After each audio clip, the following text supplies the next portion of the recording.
الرحمن الرحيم. هنعمل مع بعض وصفة النهاردة لذيذة جدا بالفراخ والبطاطس. انا هقول بسم الله على طول في الوصفة.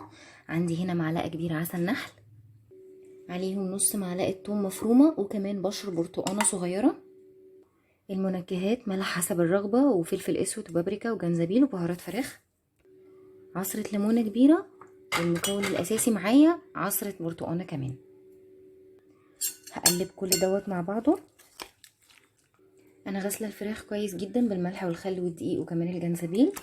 انا هسيبها في التتبيله من بالليل للصبح، بس انتوا لو مستعجلين عليها ممكن تعملوها كمان ساعتين. هسيبها بقى في التتبيله وبعد كده اقول لكم نعملها ازاي.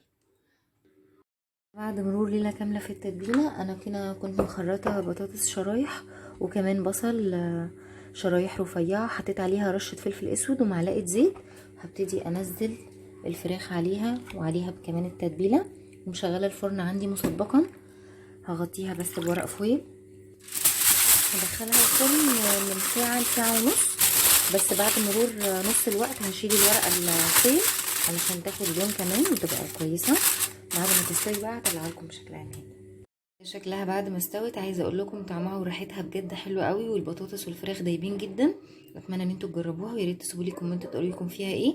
ما تنسوش تفعلوا الجرس عشان يوصل لكم كل جديد، ولو عجبك الفيديو لايك وسبسكرايب وشير، وان شاء الله هنزل لكم بوصفات تانية جديده.